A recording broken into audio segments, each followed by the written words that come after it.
Hello everyone, आज सभी का मैं स्वागत करती हूँ हमारे दूसरे सेशन में, जहाँ पे हम नंबर सिस्टम के कुछ और क्वेश्चंस को सॉल्व करने वाले हैं। तो देखते हैं कि हमारे ये एमसीक्यू क्वेश्चंस 5 क्वेश्चंस हैं और बहुत इंपॉर्टेंट है। इससे आपका कॉन्सेप्ट भी क्लियर होगा और जो हमने प्रीवियसली किया था, अगर आपने वो अभी तक वीडियो नहीं देखा है तो आप उसे प्लीज़ देख लीजिए, ताकि ईच एंड एवरी जो भी क्वेश्चंस है उसे आप इजीली समझ पाएँ और कॉन्सेप्ट को समझ पाएँ। तो कॉन्सेप्ट को समझने के लिए वो जो हमारा वीडियो है, इंट्रोडक्शन पार्ट है नंबर सिस्टम का, उसे आप जरूर देखिएगा। और इसकी आगे जो भी यूनिट डिजिट का या फिर जो भी सिलेबस में है उसके अकॉर्डिंग हम आगे बढ़ते जाएंगे और टॉपिक वाइज हम क्वेश्चंस को सॉल्यूशंस को यहाँ पे प्रोवाइड कराएंगे सीटेट के लिए। तो प्लीज़ मेक श्योर कि चैनल को सब्सक्राइब जरूर कर लीजिएगा। तो चलो स्टार्ट करते हैं फर्स्ट क्वेश्चन से। यहाँ लिखा हुआ है कि when the number is divided by 0 the resultant is. कोई भी नंबर को अगर हम 0 से डिवाइड करते हैं, कोई भी नंबर हो, अगर है सपोज कि 2 है, इसे हम 0 से डिवाइड करते हैं तो जो आंसर आता है वो अनंत आता है, इन्फिनाइट आता है। तो इसका आंसर हो जाएगा इन्फिनिटी। ठीक है, क्योंकि अगर हम किसी भी नंबर को 0 से डिवाइड कर देते हैं तो उसका कोई वैल्यू नहीं आता, वो इन्फिनिटी रूप में लिखा जाता है। अगर हम 0 बाई समथिंग करते हैं, 0 बाई समथिंग करते हैं तो इसका आंसर 0 आएगा, लेकिन समथिंग बाई 0 करने से इन्फिनिटी आएगा। तो इसका ऑप्शन हो गया बी नंबर। उसके बाद देखते हैं second number, how many decimals between 0.50 to 0.70। मतलब कि कितने डेसिमल्स आ सकते हैं 0.50 और 0.70 के बीच में। तो आप जानते हैं कि डेसिमल्स के कितने भी पार्ट किए जा सकते हैं। अगर मैं बोलूँ कि 0.51 ले, तो इसके बाद फिर हम 0.7 के पहले जस्ट 0.6 भी ले सकते हैं, 0.63 भी ले सकते हैं। तो इसका कुछ कहा नहीं जा सकता है। ये इतना नंबर, मतलब कि there are infinite numbers are between the two rational numbers. तो दो रैशनल नंबर्स या फिर दो डेसिमल्स के बीच में इनफाइनाइट नंबर्स आ जाते हैं, तो हम इसका भी आंसर हो जाएगा इन्फिनिटी। ठीक है, तो इसका ऑप्शन करेक्ट ऑप्शन होगा ऑप्शन नंबर डी।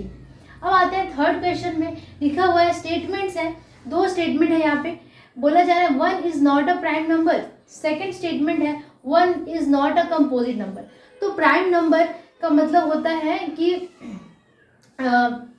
आपका जो किसी से भी ना कटे उसको हम प्राइम नंबर कहते हैं, जिसका दो ही फैक्टर होता है, वन एंड इटसेल्फ, एक या फिर खुद से ही वो कटता है या डिवाइड होता है, तो उसे हम प्राइम नंबर कहते हैं। ठीक है, यहाँ पे अभाज्य संख्या इसे कहा जाता है, इसे भाज्य संख्या कहा जाता है।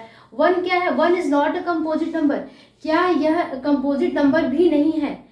तो देखिए 1 जो है ना तो प्राइम होता है ना तो कंपोजिट होता है, ना तो वो अभाज्य होता है ना ही भाज्य होता है, ना तो वो प्राइम होता है और ना ही कंपोजिट होता है, ना तो वो भाज्य होता है ना ही अभाज्य होता है।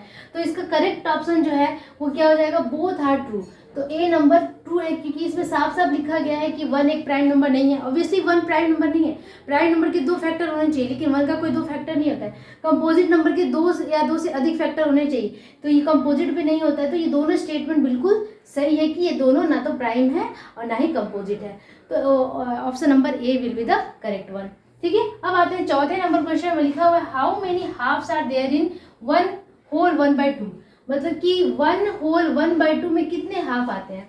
आपको पता है कि 1 में कितना हाफ आता है? एक कप पूरा होता है, आधा आधा मिलाकर, मतलब कि एक में 2 हाफ आ जाएंगे, हाफ एंड हाफ को ऐड करने पे 1 बनता है, और साथ में ये हाफ भी है। इसमें टोटल कितने हाफ हो गए? 3 हाफ हो गए ना।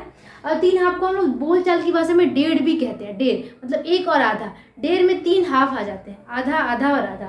तो तीनों आधा को अगर हम जोड़ेंगे तो हमें क्या मिल जाएगा? हमें मिल जाएगा 1.5। तो इसका करेक्ट ऑप्शन हो जाएगा क्वेश्चन नंबर 3। अगर आपको हिंदी में समझना है तो मैं हिंदी में बोल रही हूँ, आप उसे समझने की कोशिश कीजिए।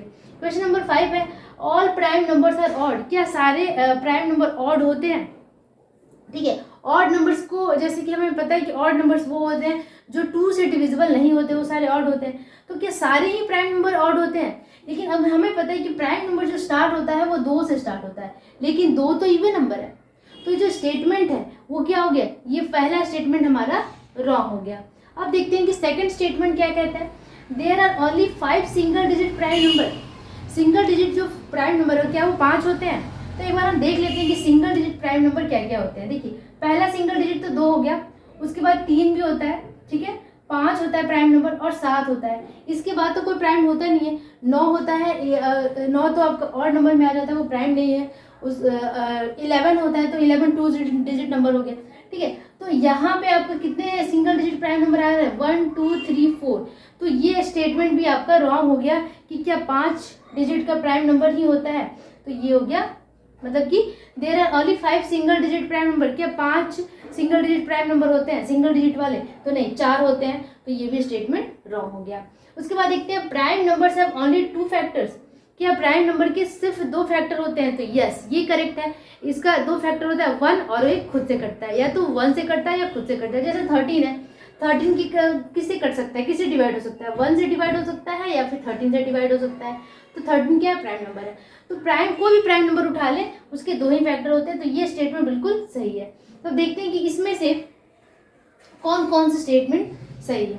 ठीक है, तो आप देख सकते हो कि यहाँ पे ओनली, यहाँ पे सी होना चाहिए था, ऑप्शन मैंने गलत लिख दिया है, यहाँ पे ओनली सी होना चाहिए था। ठीक है, अब देखिए कि ए एंड बी क्या करेक्ट है, ट्रू है, तो नहीं, ए और बी तो दोनों ही रॉन्ग था, ओनली सी, हाँ सी करेक्ट था। तो ये आपका ऑप्शन सही हो जाएगा। बी और सी तो बिल्कुल भी नहीं होगा क्योंकि बी पहले ही गलत था, ए बी सी तीनों में से 2 गलत थे और 1 सही था। तो हमें सिर्फ ओनली सी लगाना है, तो B will be the correct option. तो इस तरीके से हमने 5 क्वेश्चन यहाँ पे सॉल्व कर लिए और ये इंटरेस्टिंग है, एक एक क्वेश्चन से आपको अलग अलग तरीके की जानकारी मिलती है। तो इसी तरीके से चैनल पे बने रहिए ताकि मुझे आप अपने लाइक से इनकरेज कर सकते हैं। और अगर आप इसी तरीके से वीडियो पे आएंगे और लाइक करेंगे और वीडियो को वॉच करेंगे तो आपका फ़ायदा होने वाला है, साथ ही साथ मुझे भी मोटिवेशन मिल जाएगा। Thank you so much for watching, bye bye and take care.